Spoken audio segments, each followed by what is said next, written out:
Je suis mignonne aujourd'hui, ça va. Hello tout le monde, j'espère que vous allez bien. Aujourd'hui on se retrouve dans une nouvelle vidéo qui m'a été beaucoup demandée. J'ai décidé de la tourner parce que il n'y a pas longtemps, donc il me semble que c'était hier, il y a eu les résultats du baccalauréat. Et ce fut le jour où j'ai appris ma première fois que je n'avais pas réussi à l'obtenir. Et donc il me fallait un plan B, et bien c'est de ce plan B que je viens vous parler aujourd'hui dans cette vidéo. Donc moi je vais appeler ça plan B, mais en gros je vais vous expliquer comment repasser son bac en candidat libre. C'est hyper important d'en parler et il y en a beaucoup qui aimeraient le faire mais qui savent pas trop comment faire. Et comme j'ai vécu cette situation, je me suis dit que c'était mieux de vous en parler face caméra. Donc voilà, donc si cette vidéo vous intéresse, n'hésitez pas à la liker, à commenter, à partager, à vous abonner et on va commencer tout de suite. Alors je sais pas trop comment régler la lumière, j'espère que je suis pas trop blanche ni trop noire. Enfin bref. Alors première chose, donc j'ai à peu près noté tout ce qu'il me fallait sur mon petit cahier. J'ai fait des recherches pour pas vous dire n'importe quoi et pour pas vous fausser. Donc en fait, première chose, pour passer en candidat libre, donc vous allez en fait... Vous avez échoué au bac, on va dire, on est en quelle année? Nous sommes en 2020 et on va dire que vous souhaitez passer le bac en 2021. Pour ça, ça va être très simple. Vous avez plusieurs façons de passer votre bac. Donc avant toute chose, il y a plein de choses à savoir. Je ne vais pas m'embrouiller les pinceaux, je vais vous parler... Voilà, je vais vous dire les premières choses à prendre en compte quand on veut se lancer dans cette démarche. Alors pour passer en candidat libre, donc j'ai noté déjà ce qu'il faut savoir. Vous avez plusieurs possibilités pour le passer. Vous pouvez passer via le CNED, donc c'est un organisme de soutien scolaire qui va en fait vous envoyer les cours. Et puis il faudra aussi faire des exercices qu'il faudra envoyer aux profs qui seront corrigés par des profs, etc. Je ne sais pas si c'est un service payant ou non, en tout cas je ne suis pas passée par là du tout, mais si vous souhaitez le faire, vous pouvez, il n'y a pas de problème, ils vont être là pour vous aider. En tout cas c'est un service qui va vous aider à passer votre bac, ils vont vous exercer tout au long de l'année, ce qui va vous demander beaucoup de travail, d'après ce que j'ai compris. Donc on va, dans cette vidéo je vais bannir cette solution puisque je ne l'ai pas exercée sur moi. J'ai opté pour la deuxième solution qui est de le faire seul à la maison. Alors je vous explique. Tout d'abord, il faut savoir ce que ça veut dire passer en candidat libre. Moi je ne savais pas du tout ce que ça voulait dire. Candidat libre en fait c'est se présenter à un examen sans avoir suivi de cours dans un établissement. C'est-à-dire que vous pouvez, peu importe votre âge, peu importe votre diplôme, donc ça veut dire qu'il ne faut pas forcément avoir de diplôme, il ne faut pas forcément avoir le brevet blanc ni... le brevet des collèges. Il faut... voilà. Il faut se présenter comme ça. L'inscription, elle est gratuite.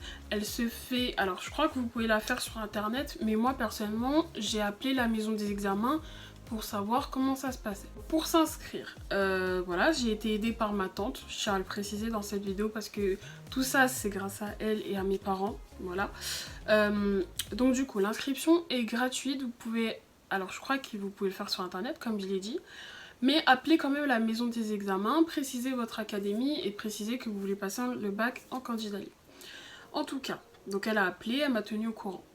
Ce que je savais, alors j'ai noté qu'il fallait les inscriptions au bac candidat libre, selon l'académie, elles ont lieu entre septembre, octobre, novembre. Donc à partir de là, il faut être assez sur le qui-vive, c'est-à-dire il faut être assez rapide. Parce qu'en fait on n'est pas prioritaire, donc du coup il faut vraiment faire ça assez rapidement. Une fois que vous avez fait la démarche pour être inscrit, vous n'êtes pas tout de suite inscrit. Il faudra ensuite attendre entre novembre et décembre pour la validation du dossier. Voilà, pour que la maison des examens prenne en charge, s'occupe de tout ce qui est administratif pour pouvoir vous mettre dans une... Oula Donc excusez-moi, pour que vous puissiez passer vos épreuves. Ensuite, on va vous donner un code à 6 chiffres qui sera votre identifiant qu'il faudra impérativement conserver. Je sais plus trop à quoi il sert, mais c'est à conserver impérativement. Parce que je pense que si vous l'avez pas, ça va faire un petit peu de problème et tout. Donc il faudra absolument avoir ce code-là. Ensuite, à partir de décembre, vous allez recevoir la confirmation de l'inscription au bac. Vous allez recevoir un papier qui va dire que oui, vous êtes bien inscrit et à partir de là, vous pourrez commencer à faire vos révisions. Donc à partir de là, vous êtes inscrit, tout est parfait, tout est nickel, vous êtes prêt à réviser votre bac. Donc on va vous envoyer la confirmation, etc. N'hésitez pas à regarder s'il y a d'éventuelles erreurs qu'il faudra corriger en rouge et à ce moment-là renvoyer au SIEC, donc à la maison des examens. Ensuite, 10 jours avant les épreuves officielles, vous allez recevoir votre convocation. Et les épreuves, elles vont débuter aux dates habituelles, toujours mi-juin. Mi-juin, pour moi, il me semble que c'est entre le 25, 26, un truc comme ça. Ça va durer une semaine, etc. Voilà, donc ça, c'est pour les modalités, pour vous inscrire au bac, etc. Mais attendez, j'ai pas fini. Alors, avant de vous inscrire, lorsque vous avez échoué au premier essai au bac, pensez à garder votre relevé de notes et à garder les notes supérieures ou égales à 10. Vous pouvez conserver vos notes jusqu'à 5 ans après échec au bac. Et il faut, par contre, une fois que vous avez échoué à ce bac-là, vous ne pouvez pas les garder et changer de filière. Ça ne marche pas. Il faut conserver ces notes et les présenter au bac quand vous comptez le repasser dans la même filière. Par exemple, je suis en STMG, donc j'ai été en STMG. J'avais eu 11 à mon premier essai au bac.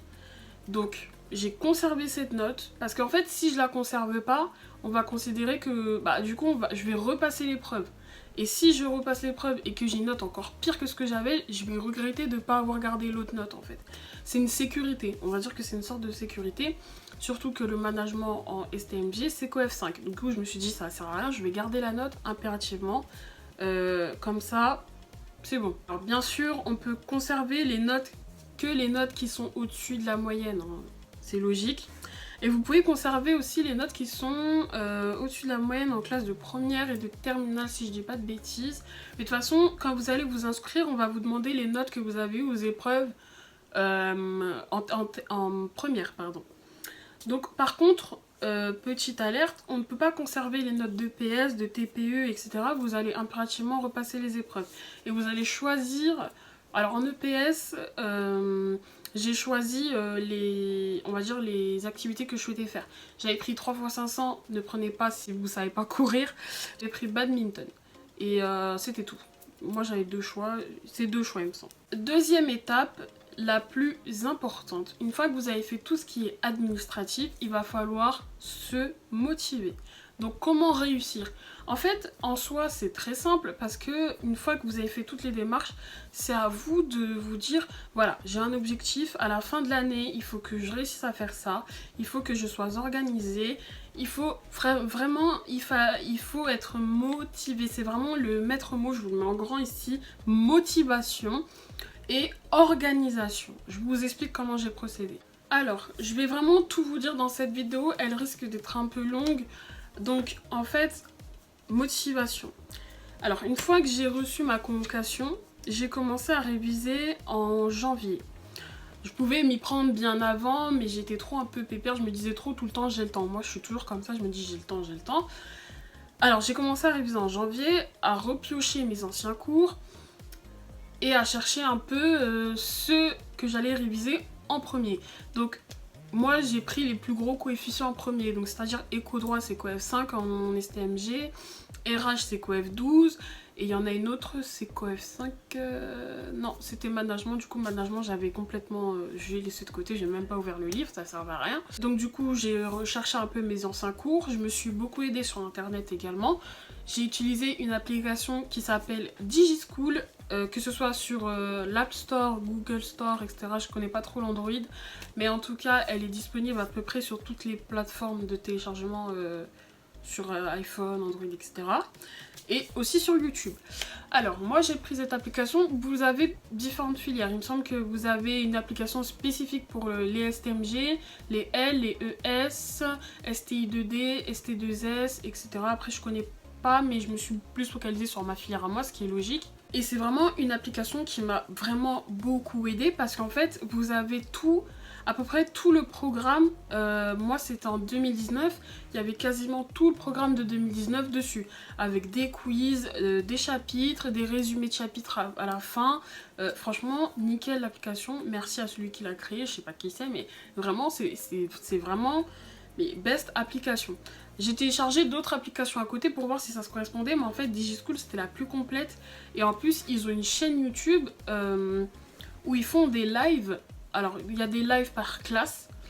Et aussi vous avez les professeurs qui viennent parler en live et tout. Il y a des lives à des heures spécifiques. Vous avez même après le bac les corrigés. Ils vous font le corrigé juste après l'épreuve. Je trouvais ça juste génial. Bon, je vous conseille de ne pas regarder parce que si vous voyez que vous n'avez pas les bonnes réponses, vous allez commencer à paniquer, à stresser. Moi, c'est ce que je faisais. Je vous conseille de ne pas regarder les réponses une fois que vous avez passé l'épreuve. Mauvais plan. En tout cas, vraiment, téléchargez l'application. Après, vous pouvez reprendre vos cours à vous si vraiment l'application ne vous aide pas. En tout cas, moi, c'est cette application-là qui m'a beaucoup aidée parce que, je vais être honnête avec vous, mes cours, il y a des cours que je notais clairement pas parce que ça m'ennuyait en fait. Et du coup, j'ai pu retrouver la plupart des informations sur cette application. Il y a quasiment tout le programme de STMG. Vous avez même votre progression, ou quand vous faites des quiz, ils vont vous dire voilà, vous devez retravailler telle partie, etc. Vraiment, c'est comme s'il y avait un prof en face de vous qui vous boostait et tout. Et vous pouvez même choisir votre rythme, on va dire 3-4 quiz par semaine, ou 10 quiz par semaine aussi, on va dire c'est le niveau intense, c'est par niveau. Donc vous pouvez vraiment vraiment vous en sortir juste avec ça en fait. Donc voilà pour ça, alors voilà pour ça. Ensuite, je me suis pas... Alors, j'ai repris quelques cahiers, mais c'est vrai que des fois il y a des trucs je notais, je comprenais rien du tout. Après, comme je vous ai dit, DigiSchool. Mais après, c'est pas compliqué en soi, parce que la plupart du temps, c'est le même programme d'une année à l'autre. C'est-à-dire, moi, j'ai passé mon bac en 2018 au premier essai, je l'ai loupé. En 2019, c'était la même chose. En fait, j'ai revu... on recommence à zéro, mais on repart de la même chose, en fait. Je sais pas si vous avez bien compris. En gros, c'est le même programme d'une année à l'autre. Je sais pas si ça change au fur et à mesure, mais en tout cas, c'est le même programme. Que ce soit 2018, 2019, c'était le même programme. Il y en a beaucoup qui m'ont demandé si on repassait les épreuves orales, etc. Alors moi, personnellement, je les ai repassées, que ce soit anglais, allemand et puis RH. À partir du moment où vous échouez quelque part, il faut vous repasser tout. Hein. Moi, j'ai tout repassé. Je vous ai dit, j'ai sauvegardé que management. Donc, tout ce qui était anglais, histoire-géographie...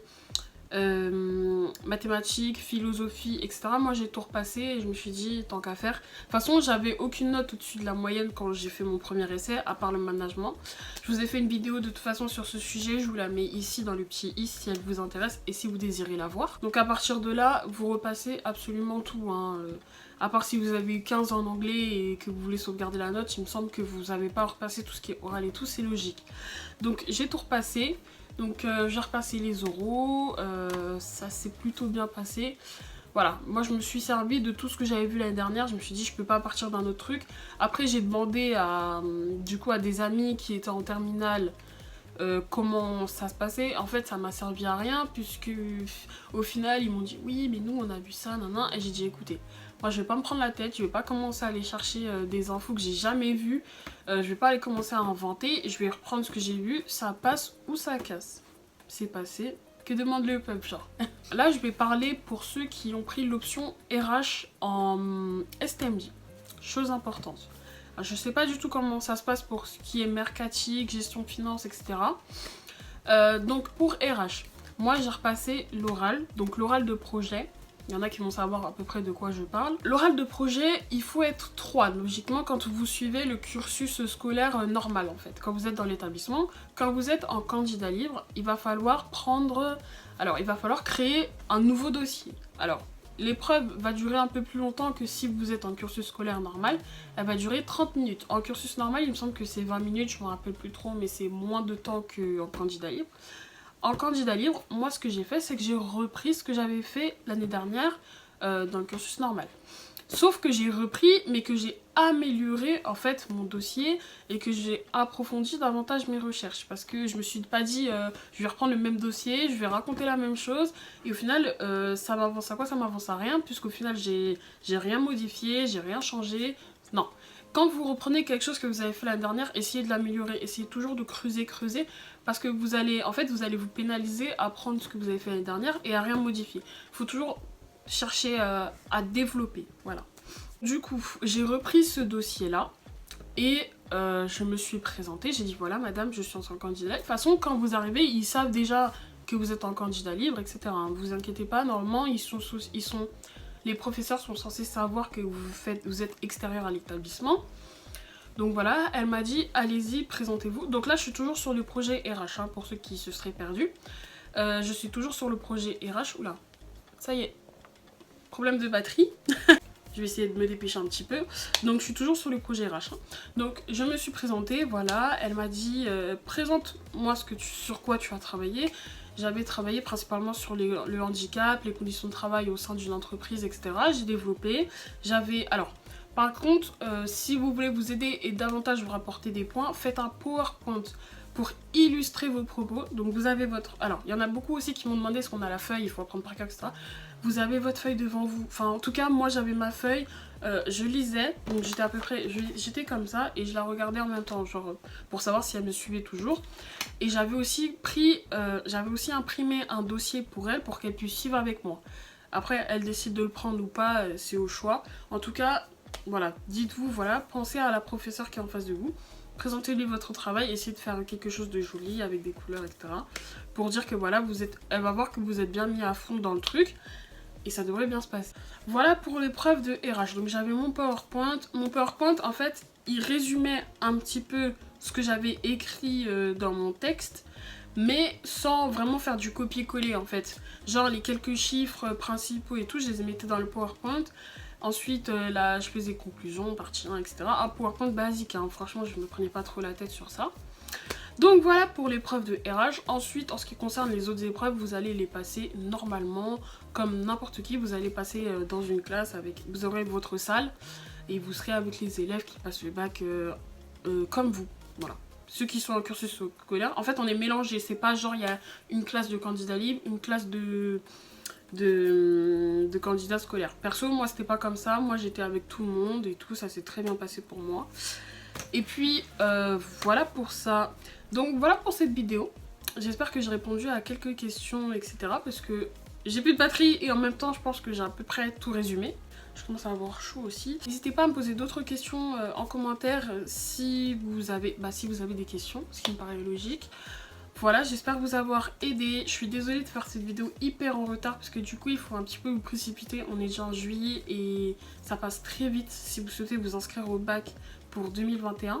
Tout en sachant qu'il faut le faire octobre-novembre 2020 pour pouvoir passer en 2021. C'est logique, hein. Donc vraiment, si vous voulez faire passer votre bac, il faut être assez rapide, assez près dans les démarches, être sûr. Et puis ça devrait plutôt bien se passer. Voilà pour cette vidéo, j'espère avoir répondu à quelques questions. Comme je l'ai dit précédemment, n'hésitez pas à vous abonner, à liker, à commenter, à partager. À regarder ma vidéo sur le bac si... Alors non, quoique là je parle un peu de mes notes, mais bon. Si vous voulez aller voir cette vidéo, je vous empêche pas d'aller la voir, il n'y a pas de problème. En tout cas, je vous embrasse. Et aussi félicitations à ceux qui ont eu leur bac en 2021 malgré les circonstances, etc. Donc félicitations à vous. Et puis bon courage à ceux qui ont fait le rattrapage. Et je pense que d'ici là, quand cette vidéo sera postée, le rattrapage sera peut-être déjà passé, je sais pas. Et aussi bon courage à ceux qui comptent le passer en candidat libre. Voilà, je vous donne tout mon courage. J'ai réussi à le faire, alors pourquoi pas vous. Et puis on se dit à la prochaine dans une prochaine vidéo. Je vous embrasse.